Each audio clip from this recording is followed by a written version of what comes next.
الحمد لله وكفى والصلاة والسلام على سيد الرسل وخاتم الأنبياء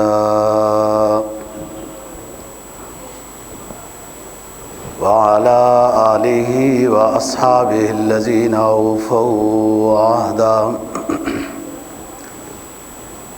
الذين هم خلاصة العرب الأربع وخير الخلائق بعد الأنبياء. أما بعد فأعوذ بالله من الشيطان الرجيم. بسم الله الرحمن الرحيم. لقد جاءكم رسول من أنفسكم عزيز عليه ما عنتم حريص عليكم بالمؤمنين رؤوف رحيم. فإن تولوا فقل حسبي الله لا إله إلا هو عليه توكلت وهو رب العرش العظيم. قال النبي صلى الله عليه وسلم من قال إذا أصبح وأمسى حسبي الله لا إله إلا هو عليه توكلت وهو رب العرش العظيم 7 مرات كفاه الله تعالى ما همه. صدق الله العظيم وصدق رسوله النبي الأمي الكريم ونحن على ذلك لمن الشاهدين والشاكرين والحمد لله رب العالمین. سورہ توبہ کی آخری 2 آیتیں تلاوت کی ہیں اور جناب نبی پاک صلی اللہ علیہ وسلم کا ایک فرمان تلاوت کیا ہے جس کو امام قرطبی نے روایت کیا ہے. آیت کریمہ کا مفہوم یہ ہے لقد جاءکم رسول من انفسکم. البتہ تحقیق اللہ تعالیٰ نے تم ہی میں سے اپنا آخری رسول بھیجا. عزیز علیہ ما عنتم. اس کی دوسری صفت یہ ہے کہ تمہیں تکلیف میں دیکھ کر اس کو شاق گزرتی ہے. نبی کو تکلیف ہوتی ہے تمہیں تکلیف میں دیکھ کر. حریص علیکم بالمؤمنین رؤوف الرحیم.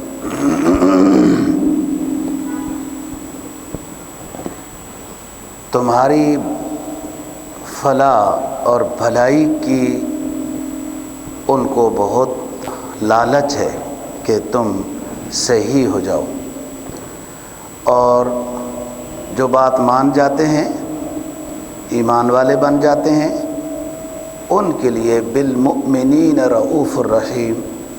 یہ پیغمبر ان کے لیے بہت مہربان ہے، بہت رحم والا ہے. سب کے لیے ہے، لیکن جب لوگ جو بات مان لیتے ہیں ان کے لیے زیادہ مہربان ہے اور زیادہ رحم کرنے والا ہے. فَإِن تَوَلَّوْا، اگر تم اس پیغمبر کی بات نہیں مانتے ہو، روح گردانی اختیار کرتے ہو، فَإِن تَوَلَّوْا فَقُلْ، اے نبی منہ پھیرنے والوں کو بتا دیجئے کہ حسبی اللہ لا الہ الا ہو، میرے لیے میرا اللہ ہی کافی ہے. علیہ توکل، تو میرا اسی پر بھروسہ ہے، اور وہ عظیم رب ہے اور عظیم عرش کا بھی رب ہے، بڑی کرسی کا رب ہے. یعنی جو میرا رب ہے وہ بہت قوی ہے، وہ سب کام کرنے والا ہے، کرتا ہے. جناب نبی پاک صلی اللہ علیہ وسلم کے فرمان کا مفہوم یہ ہے،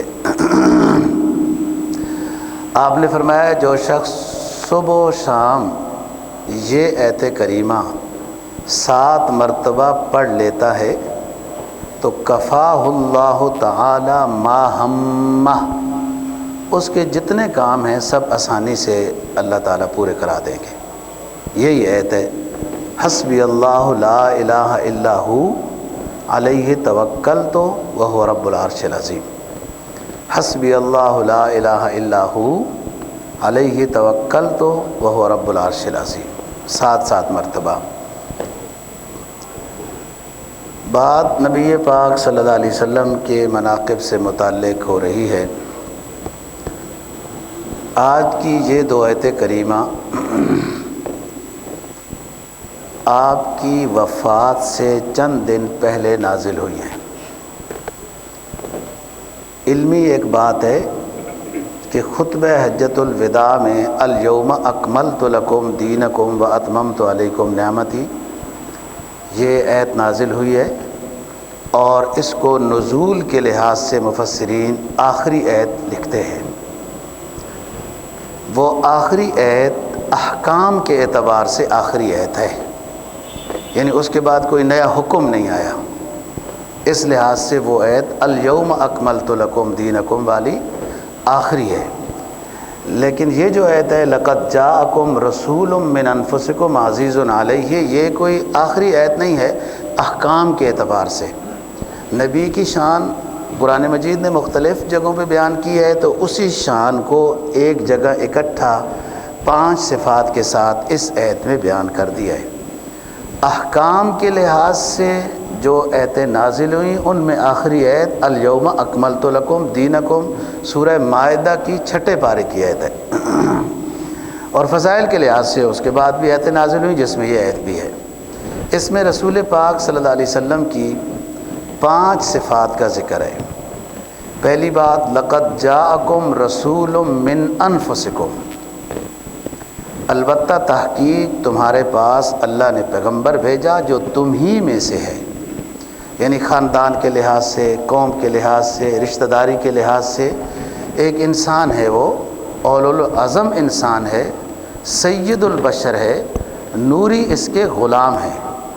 آپ کی ذات بشر ہے، آپ کی صفات میں نور ہے کہ نور ہدایت دنیا کو پھیلا ہے. من انفسکم، قرآن مجید نے اس بات کو کئی مقامات پر بیان کیا ہے، جو 15ویں پارے میں بھی، 18ویں پارے، 8ویں پارے میں بھی. وَلَوْ أَنَّنَا نَزَّلْنَا إِلَيْهِمُ الْمَلَائِكَةَ وَكَلَّمَهُمُ الْمَوْتَى وَحَشَرْنَا عَلَيْهِمْ كُلَّ شَيْءٍ قُبْلًا مَا كَانُوا لِيُؤْمِنُوا. اور یہی آیت 15ویں پارے میں آئی کہ اگر یمشون فی الارض ملائکۃ یمشون فی الارض لنزلنا علیہم ملائکۃ من الرسول، اگر دنیا میں رہنے بسنے والے فرشتے ہوتے تو ہم پھر فرشتے کو دنیا والوں کے لیے پیغمبر بنا کر بھیجتے. فرشتے آتے ہیں نبی کی مدد کے لیے، ساتھ رہتے ہیں اور ایمان والوں کے ساتھ بھی رہتے ہیں، لیکن ان کی رہائش دنیا نہیں ہے. اگر ملائکۃ یمشون فی الارض مطمئن لنزلنا علیہم من السماء ملکا رسولا، یہ سورہ بنی اسرائیل ہے، 15واں پارہ ہے. اگر دنیا میں صرف اور صرف فرشتے آباد ہوتے تو فرشتوں کی ہدایت کے لیے ہم فرشتہ پیغمبر دنیا میں بھیجتے، نورانی مخلوق بھیجتے، پھر نورانی مخلوق کے لیے نورانی پیغمبر بھیجتے.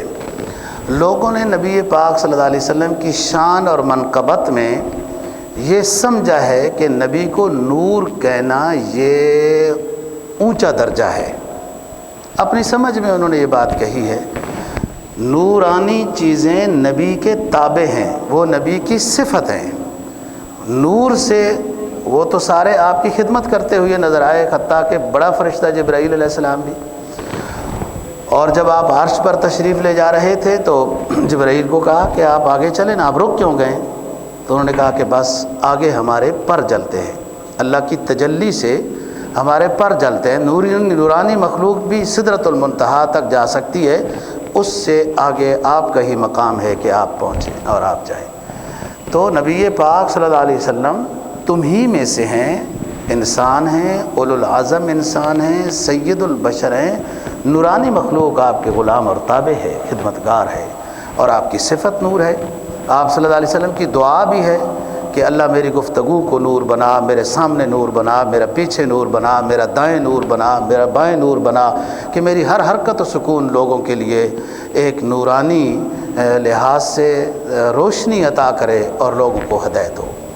تو پہلی صفت بیان فرمائی لقد جاءکم رسول من انفسکم، تم ہی میں سے۔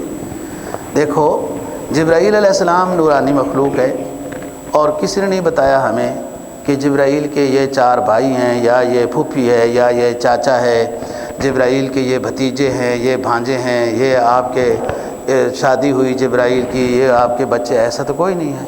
نورانی مخلوق تو اس چیز سے پاک ہے۔ وہ نہ کھاتے ہیں، نہ پیتے ہیں، نہ سوتے ہیں، نہ تھکتے ہیں، نہ شادی ہے، نہ بیاہ ہے، نہ بچے ہیں، نہ کچھ ہے۔ وہ خلق نورانی لا یعصون اللہ ما امرہم ویفعلون ما یؤمرون لا یأکل ولا یشرب ولا یعطب۔ وہ ایک نورانی مخلوق ہے، اللہ نے اس کو اپنے نور سے بنایا ہے، اور وہ اللہ کے ایک ذرہ برابر حکم کی نافرمانی نہیں کرتے، نہ وہ کھاتے ہیں، نہ وہ پیتے ہیں، نہ وہ تھکتے ہیں، نہ سوتے ہیں، نہ کچھ۔ آپ ادھر آئیں، نبی پاک صلی اللہ علیہ وسلم کے رشتہ دار ہیں، چچے ہیں، آپ ہاشمی خاندان کے ہیں، آپ کے دادا ہیں، آپ کے والد ہیں، آپ کے والد کا نکاح ہوا ہے، آپ کی امی ہے، آپ کے رشتہ دار ہیں۔ تو ان تمام چیزوں کو سامنے رکھتے ہوئے نبی کی بشریت کا انکار نہیں کیا جا سکتا۔ ہاں، بشریت میں آپ اونچے بشر ہیں، اولو العظم ہیں، سید البشر ہیں، اور باقی تمام نورانی صفات اللہ پاک نے آپ کو عطا کی ہیں۔ لقد جاءکم رسول من انفسکم، پہلی صفت ہے۔ عزیز علیہ ما عنتم، اس نبی کی دوسری صفت یہ ہے کہ تمہیں تکلیف میں دیکھ کر اس کو تکلیف ہوتی ہے۔ یہی ایک مومن کی شان ہونی چاہیے۔ دینی لحاظ سے کسی کو گمراہ دیکھ کر بھی دوسرے مسلمان دیندار کو تکلیف ہونی چاہیے کہ یہ میرا بھائی، اس کا یہ عقیدہ غلط ہے، یا اس کے یہ اعمال خراب ہیں، یا یہ کچھ جو کر رہا ہے وہ منکر کر رہا ہے، تو اس کے بارے میں اس کو درد ہو، فکر ہو۔ یہ دینی لحاظ سے ہے، اور جتنا اس سے ہو سکتا ہے اس کو سمجھائے۔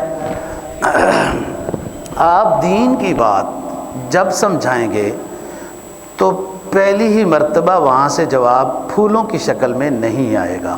تو اس لیے پہلے سوچنا ہے کہ دین کی بات آپ نے سب سے پہلے گھر سے شروع کرنی ہے، اور وہاں سے ہی تجربہ حاصل کر لیں، مشق حاصل کر لیں، صبر کرنے کی مشق کر لیں، وہاں سے ہی آپ کو پھول پیش نہیں کیے جائیں گے۔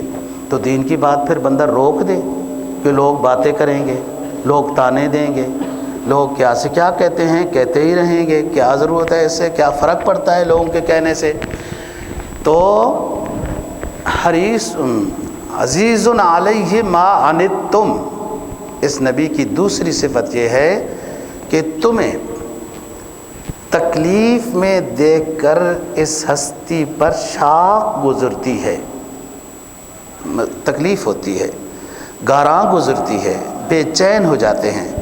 تو مومن کی شان یہ ہے کہ دوسرے کو جب دیکھے کہ وہ دینی لحاظ سے اس میں کچھ کمزوریاں ہیں تو اس کو درد ہو، اللہ سے مانگے اور اس کو سمجھائے حکمت کے ساتھ۔ سمجھ لیا تب بھی فائدہ ہے بتانے والے کا، اس نے نہ سمجھا تب بھی بتانے والے کو ثواب ملے گا۔ دوسری بات کہ نبی کسی دوسرے ساتھی کو دنیاوی لحاظ سے بھی اگر تکلیف میں دیکھ لے تو نبی کو تکلیف ہوتی ہے۔ یہی شان ہے رؤوف الرحیم کی، یہی مقصد ہے رحمت للعالمین کا کہ ہر پہلو کے لحاظ سے ساتھیوں کے اوپر نظر ہو۔ ایک شخص آتا ہے، دیہاتی صحابی ہے رضی اللہ عنہ، آپ صلی اللہ علیہ وسلم صحابہ کے حلقے میں تشریف فرما تھے۔ جب سوال جواب کا موقع دیا گیا تو اس نے کہا حضرت صاحب ہمیں کچھ مدد کی ضرورت ہے، ہماری مدد کی جائے۔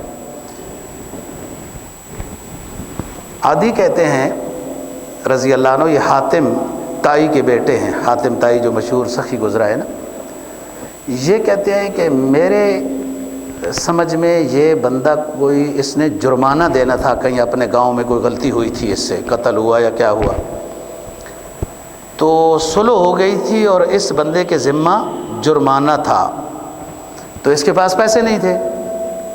اس نے آ کے رسول پاک صلی اللہ علیہ وسلم سے یہ درخواست کی کہ میری مدد کی جائے، میں مشکل میں ہوں، مالی مدد کی جائے۔ آپ نے مدد کر دی، بات چیت ہوتی رہی۔ تھوڑی دیر کے بعد آپ نے فرمایا کہ ہاں بھائی آپ کی مدد تو ہو گئی نا؟ کہنے لگا جی کچھ بھی نہیں ہوئی، کوئی نہیں خاص ہوئی مدد۔ آپ خاموش ہو گئے۔ صحابہ کرام رضی اللہ تعالیٰ عنہ کے بعض کے چہرے تھوڑے سرخ ہو گئے کہ یار اس بندے نے بے ادبی کر دی، یوں نہیں اس کو کہنا چاہیے تھا۔ آپ دیکھیں نا نبی پاک صلی اللہ علیہ وسلم کی جملے میں بے ادبی، اس کا عقل اتنی تھی ہے جو بھی بات کہہ لیں، لیکن حضرات صحابہ کے رنگ سرخ ہو گئے، آپ سمجھ گئے۔ آپ نے کوئی اس کو جواب نہیں دیا اور گھر تشریف لے گئے۔ جب گھر سے باہر نکلے تو اس کو بلایا اور کچھ پیش کیا، جو درہم دینار یا کوئی چیز تھی، تو اس کو کہا کہ اب ہم نے آپ کی خدمت پوری کر دی؟ کہنے لگا جی پوری کر دی۔ آپ نے فرمایا دیکھو میرے صحابہ نا، وہ آپ کے ہی ساتھی ہیں، پیر بھائی ہیں نا، وہ تھوڑے ناراض ہو گئے تھے آپ سے، تو یہ جملہ آپ نے ان کے سامنے کہنا ہے کہ نبی پاک صلی اللہ علیہ وسلم نے میری جتنی ضرورت تھی پوری کر دی۔ چنانچہ وہ ایسا ہی اس نے کیا۔ تو میں مثال یہ اس لیے دے رہا ہوں کہ آپ صلی اللہ علیہ وسلم عزیز علیہ ما عنتم،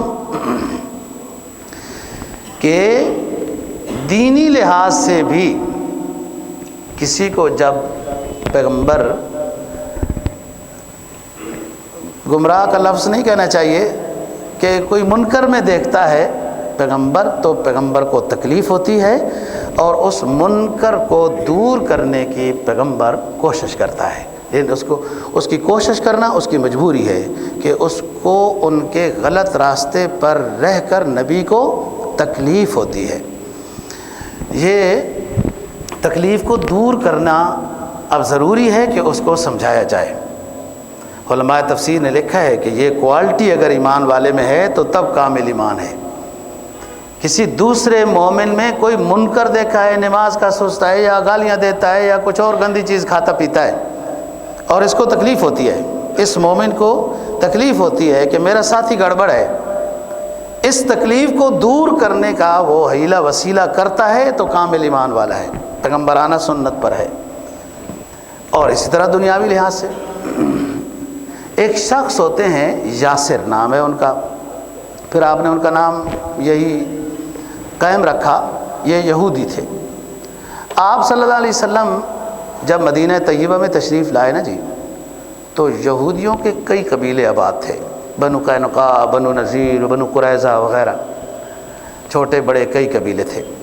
یہودی اس وقت کے لحاظ سے پڑھے لکھے شمار ہوتے تھے، ان کے پاس جو بھی اس وقت کتاب تھی، محرف تھی، جیسے تھی، وہ تھوڑا بہت اس کا مطالعہ اور پڑھنا پڑھانا کرتے رہتے تھے۔ یہودیوں کا ایمان لانا دیگر عرب قبائل کے لیے ایمان لانے کا ایک سبب بنتا تھا کہ وہ جاہل تھے۔ اویس قبیلہ اوس اور خزرج وغیرہ جو عرب قبیلے مدینہ میں آباد تھے، یہ آپ سمجھیں کہ کسی کتاب کے پیروکار نہیں تھے، امی تھے، ان پڑھ تھے، عرب تھے، یمن سے وہاں آباد ہوئے تھے۔ یہودیوں میں سے کوئی شخص اگر مسلمان ہو جاتا تو ان ان پڑھ لوگوں کے لیے مسلمان ہونا ایک بہت بڑی تائید بن جاتا تھا کہ یہ پڑھے لکھے جب اس شخص کو مان رہے ہیں تو ہم تو ویسے ہی ان پڑھ ہیں۔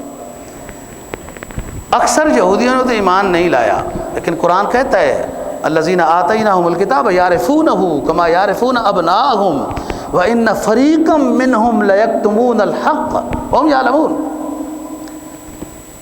اکثر ان میں سے ایسے تھے جو کتاب کو، پیغمبر پر نازل ہونے والی کتاب کو بھی سمجھتے تھے برحق کتاب ہے، یہ پیغمبر کو اس طرح پہچانتے تھے کہ یہ برحق پیغمبر ہے جیسے اپنی اولاد کو پہچانتے تھے، یعرفونہ کما یعرفون ابناءہم۔ لیکن جب نبی کا ظہور ہوا، باوجود سمجھنے جاننے کے حق کو چھپانے لگ گئے کہ ہمارا وظیفہ ختم ہو جائے گا، وہ جہاں سے روم سے جدھر سے ملتا تھا سرداری ختم ہو جائے گی۔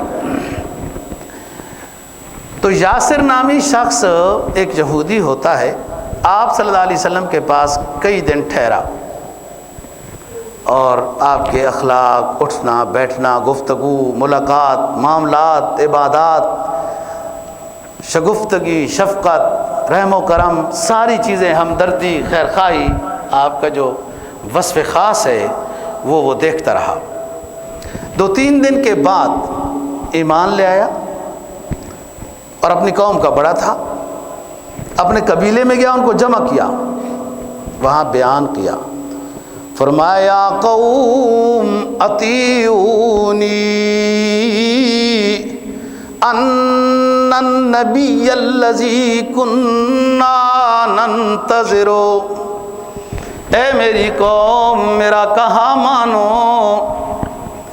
جس نبی کے آنے کی انتظار کرتے رہتے تھے وہ نبی دیکھ کر آیا ہوں، اس کے پاس رہا ہوں، اس کی خوبیوں کو جانچا ہے، دیکھا ہے، پڑھا ہے، یہ وہی برحق نبی ہے۔ مجھے خیر خواہ سمجھتے ہو تو میری بات کی اطاعت کرو، چلو چلتے ہیں۔ سرکار دو جہاں صلی اللہ علیہ وسلم کی مجلس میں حاضری دیتے ہیں اور اسلام میں داخل ہو جاتے ہیں۔ یہ نبی پاک صلی اللہ علیہ وسلم کی عزیز علیہ ما عنتم، یہ وصف کہ یہ اپنے ساتھیوں کے بارے میں فکر مند رہتا ہے، دنیاوی لحاظ سے کسی کو کوئی مشکل ہو تب بھی فکر مند ہے، اور یہ بھی ایمانی علامت ہے۔ اپنا چولہا جلانا کوئی کمال نہیں، وہ تو جل ہی جاتا ہے، کسی دوسرے کا جلانا کمال ہوتا ہے، اور کسی سے دعائیں لینا یہ کمال ہوتا ہے، اور وہ دعاؤں کی درخواست کے بغیر دعائیں لیں کہ آپ ایسے خدمتگار بنیں، ایسے سہولت کار بنیں کہ دنیا اپنی دعاؤں میں پہلے آپ کو یاد رکھے کہ یار کتنا اچھا تھا۔ یہ ہے نبی کی صفت، نبی کا فرمان، خیر الناس من ینفع الناس، میرے ساتھیوں میں بہترین ساتھی وہ ہے کہ جو دوسرے کا فائدہ سوچتا ہے، فائدہ پہنچاتا ہے، اور اچھی بات، فائدہ سوچتا ہے، صلاحیت نہیں ہے، جیب اتنی اجازت نہیں دیتی، لیکن اللہ سے مانگتا ہے اللہ مجھے بھی کچھ دے دے، میں ان غریبوں کا خیال کروں۔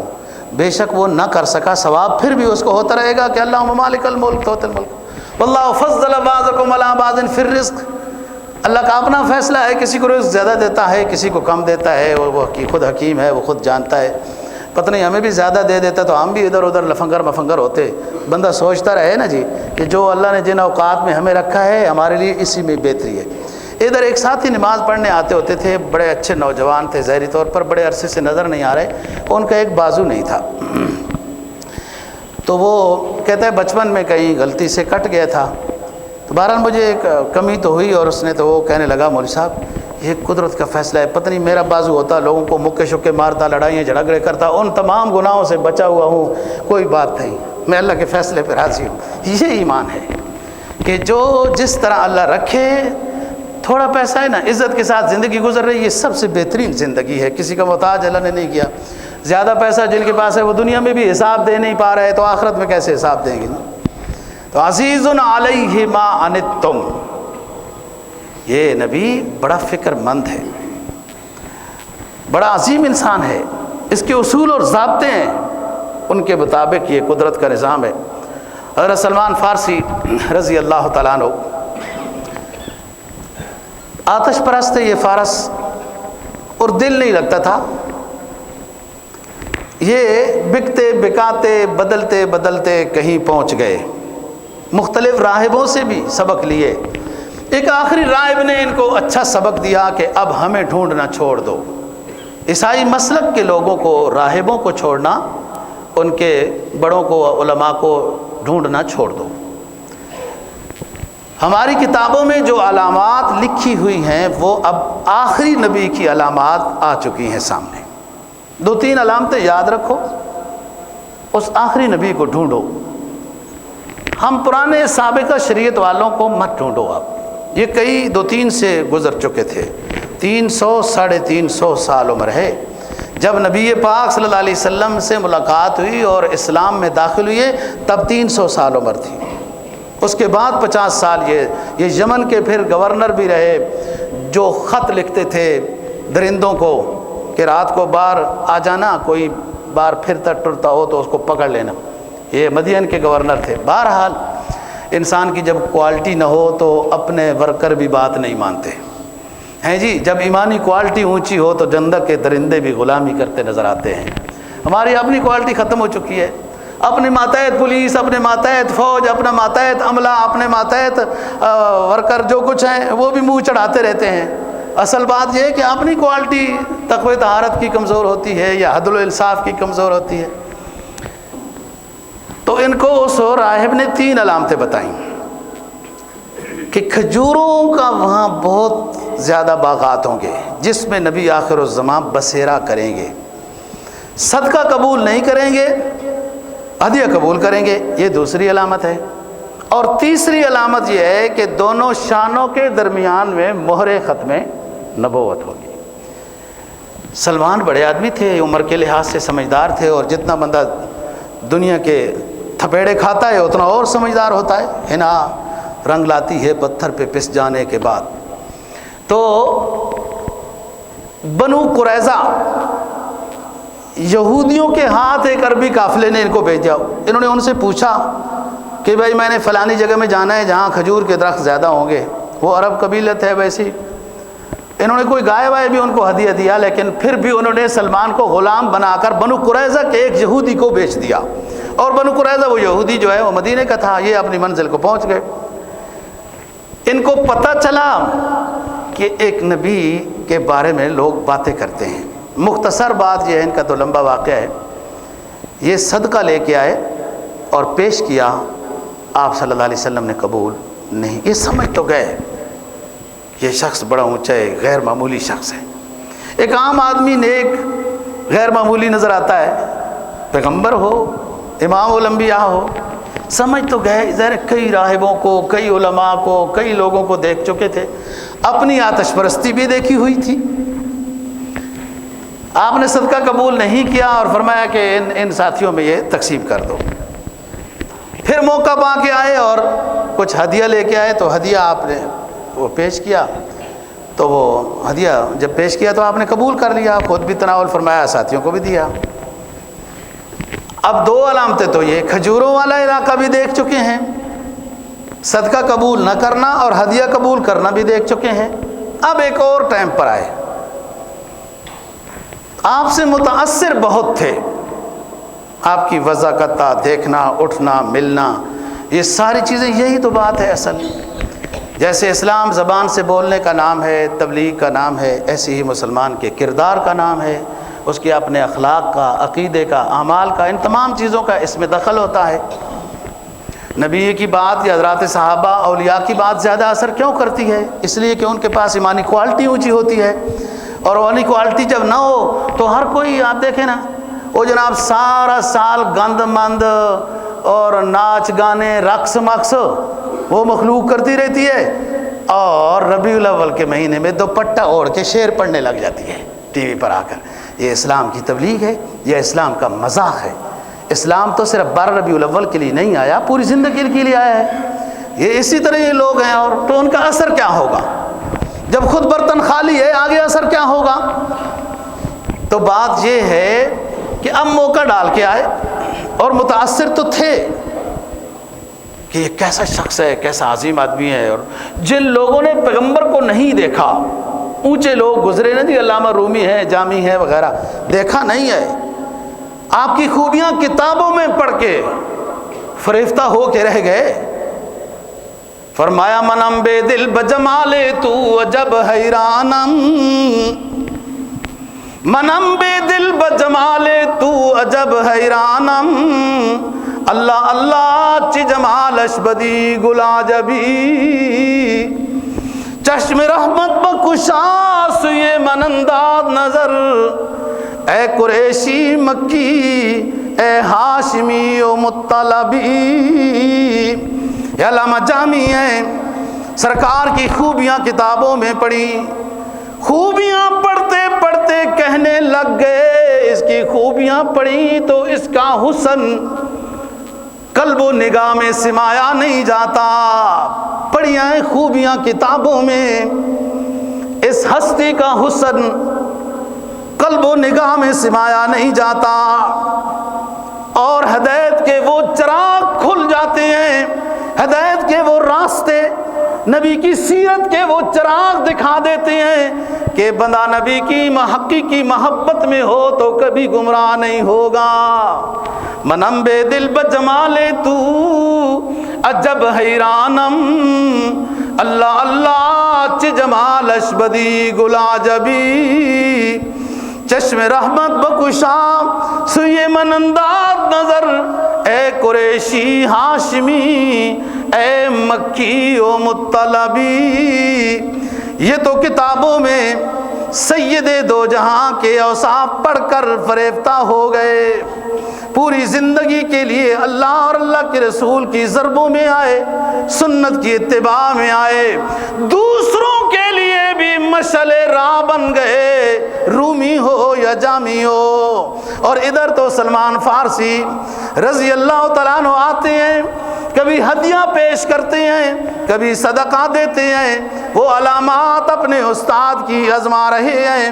اب آئے ہیں تیسری مرتبہ، رسول پاک صلی اللہ علیہ وسلم جنت البقیع کے ایک نشیب و فراز والے ٹیلے پر تشریف فرمائے، کوئی جنازہ اس کا اعلان ہو چکا ہے، وہ آ رہا ہے، سرکار نے جنازہ پڑھانا ہے، اس ٹیلے پہ آپ تشریف فرمائے، حضرات صحابہ رضی اللہ تعالیٰ عنہم تشریف رکھتے ہیں۔ سلمان آئے، بے چین سرکار کو نظر آئے، کبھی دائیں جاتے ہیں سلمان، کبھی بائیں جاتے ہیں، کبھی سامنے آتے ہیں، کبھی پیچھے جاتے ہیں۔ سرکار نے فرمایا سلمان کیوں بے چین ہو، اطمینان سے بیٹھتے کیوں نہیں ہو؟ کیا تم نے میری ختم نبوت تو نہیں دیکھنی؟ کیا تمہارا ارادہ یہ تو نہیں ہے کہ آج تم میرے شانوں کے مابین جو ختم نبوت کی مہر ہے اس کو دیکھنا چاہتے ہو؟ تو آپ نے جبہ مبارک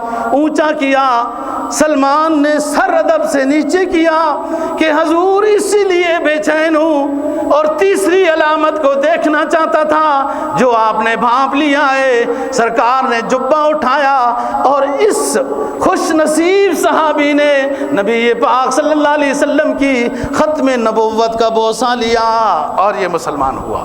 پھر بعد میں ان سے اللہ نے دین کا کام بھی، مشورے کا کام بھی اور یوں لیا۔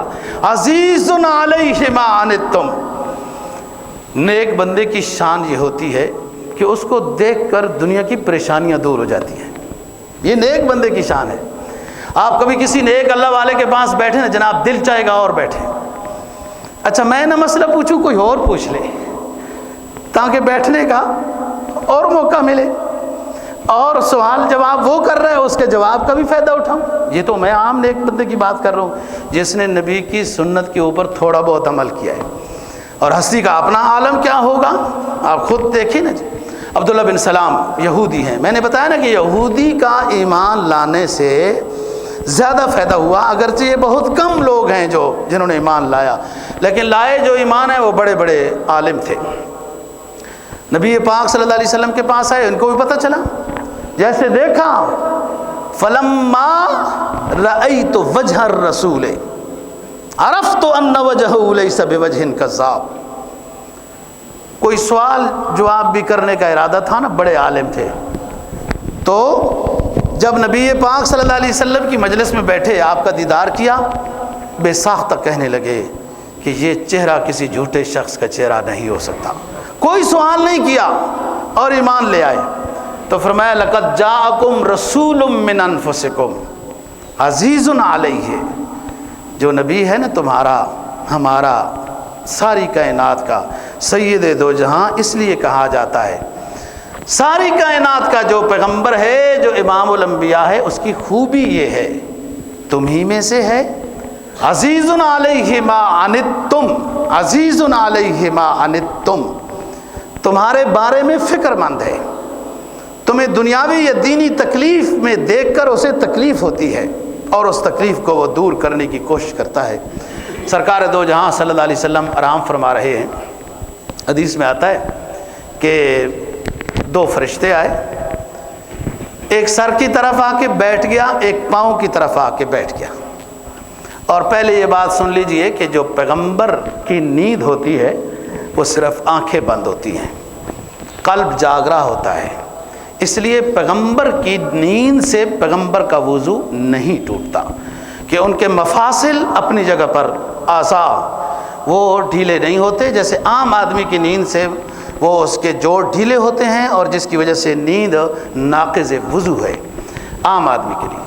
پیغمبر اسلام کی نیند ناقض وضو نہیں ہوتی، اور قلب ان کا جاگ رہا ہوتا ہے. اس لیے پیغمبر کی خواب حجت ہوتی ہے. دیکھو نا، وہ جو خواب میں ذبح کیا جا رہا ہے، فلان ہو رہا ہے، یا آپ صلی اللہ علیہ وسلم کو جو صحابہ نے اور آپ کو بھی اذان خواب میں ہی عطا کی گئی.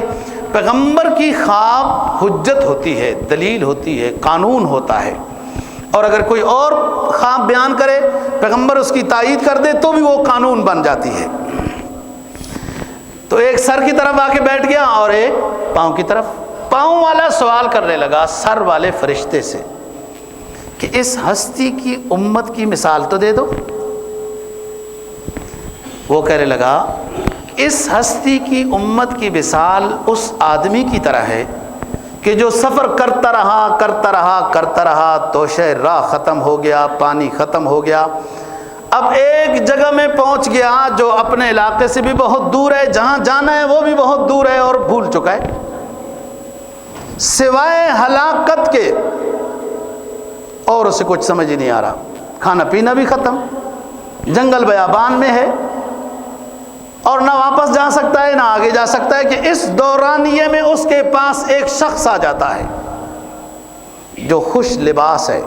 خوش لباسی بھی سنت ہے، کپڑے کا پیوند لگانا الگ سنت ہے، لیکن اس کو صاف ستھرا رکھنا الگ سنت ہے. جب انسان نیک ہوتا ہے، نظر کی حفاظت، اعضاء رئیسہ کی حفاظت کرتا ہے نا جی.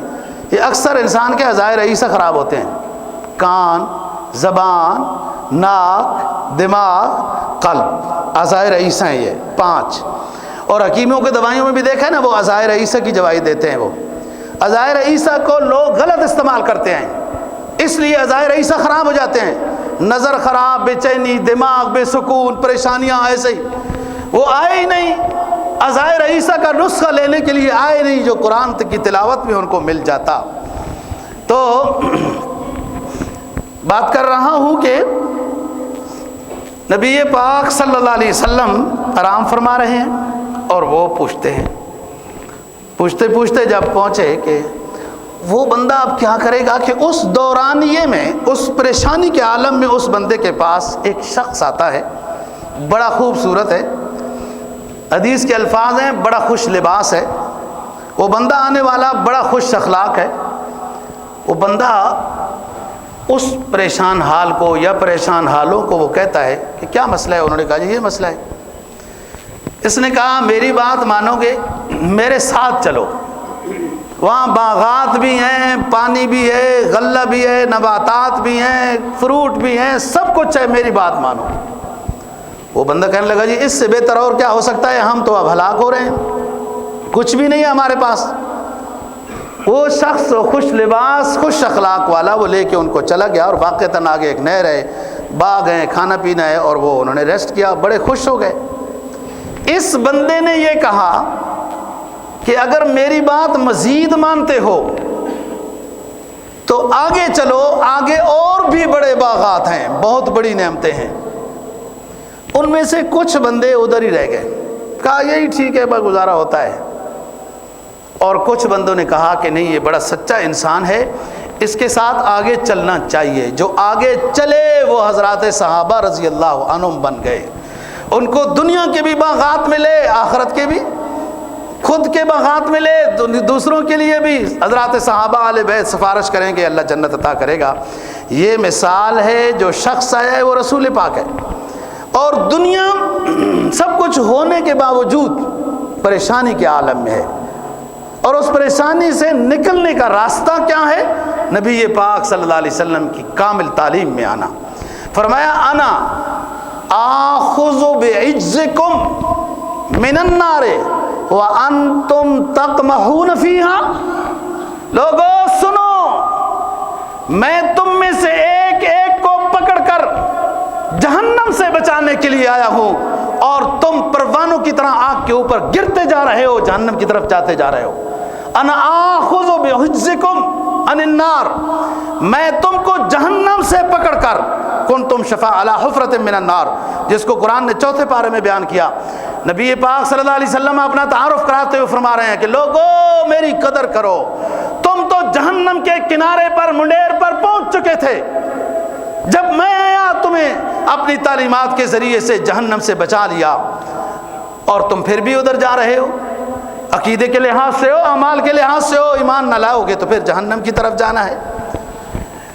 تو بات یہ ہے کہ نبی پاک صلی اللہ علیہ وسلم کی یہ صفت ہے کہ تمہیں بدعمالی میں، بدعقیدے میں یا دنیاوی پریشانی میں دیکھے تو نبی پریشان ہوتا ہے، اور اس پریشانی کا حل اس حدیث میں بیان کر دیا فرشتوں نے کہ جو پریشان حال شخص ہے اپنی دنیا بھی بہتر بنانا چاہتا ہے، آخرت بھی بہتر بنانا چاہتا ہے، اس ہستی سے اونچے کوئی اخلاق والا نہیں، اس اگر حسن کی تابعداری میں آتے ہو تو اس سے زیادہ کوئی حسین نہیں ہے، علم کی تابعداری میں آتے ہو تو اس سے بڑا کوئی علم والا نہیں ہے، اور اگر کسی سردار کی اتباع کرنا چاہتے ہو تو اس سے بڑا کوئی سردار نہیں، یہ سید دو جہاں ہے، اور اگر ایسے بندے کو ماننا چاہتے ہو کہ جو سفارش کرے اور آپ کا کام یوں ہو، تو میدان حشر میں سفارش کا اذن صرف اس ہستی کو ہوگا، باقی تو انبیاء بھی کانپ رہے ہوں گے۔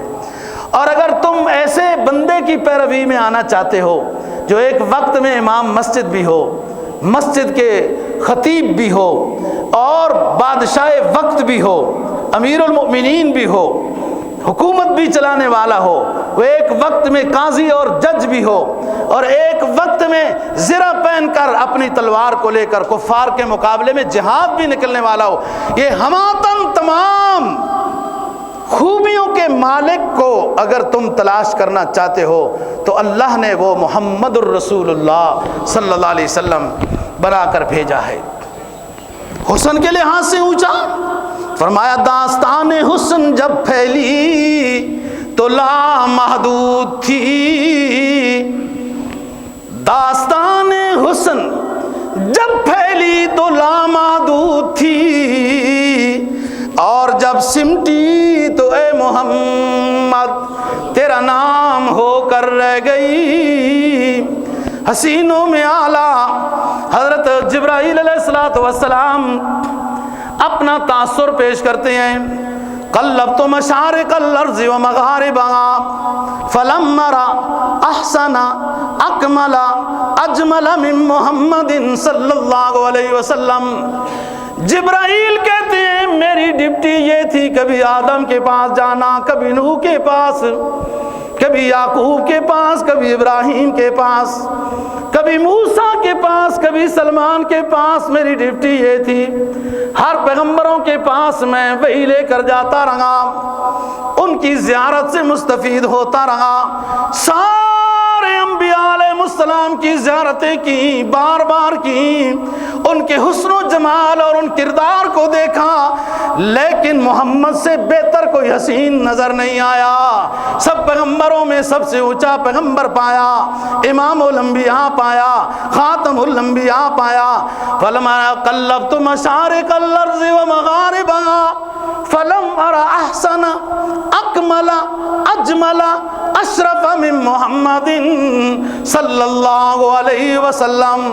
آفاقہ درگیدم مہر بتا ورزیدم، بسیار خوبا دیدم اما تو چیزیں دیگری۔